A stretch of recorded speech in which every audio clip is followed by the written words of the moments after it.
สบายดีพี่น้องสิพามาเบิงสวนผสมผสานน้องเพิ่นปลูกทั้งยางพาราปลูกข้าว เลี้ยงสัตว์เนาะหลังจากที่เพิ่นนั่นถิ่มงานที่เมืองใหญ่มานั่นก็คือกรุงเทพมหานครเพิ่นก็ไปอยู่หลายฝ่าหลายปีเพิ่นก็ได้มาใช้ชีวิตแบบพอเพียงอยู่บ้านเฮาบ่ต้องดิ้นรนหลายอย่างนี้เพิ่นก็พออยู่พอกินเนาะส่วนเพิ่นนี่ก็ประมาณอยู่3 เฮกตาร์เพิ่นปลูกหลายอย่างทั้ง ของกินเป็นมักคุงมักนัดมักมี่มักกล้วยจังซิโนไม้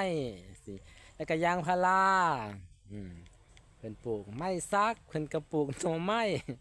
เนาะเป็นเผือกเป็นมันผสมผสานเพิ่นปลูกมะม่วงผสมผสานกันหั่นน่ะพี่น้องเป็นกว้างขวางของเพิ่นก็มันก็เย็นมื้อนี้มันก็แดดเด้อเนาะพี่น้องเย็นอากาศแถวนี้เพราะว่าเพิ่นปลูกยางพาราเพิ่นก็ได้กรีดแล้วแหละอืม หลังจากที่เพิ่นใช้ชีวิตอยู่นี่เป็นก็พอเพียงบ่ต้องวุ่นวายในเมืองใหญ่ที่มันเป็นลูกน้องเขาเพิ่นมาอยู่นี่ก็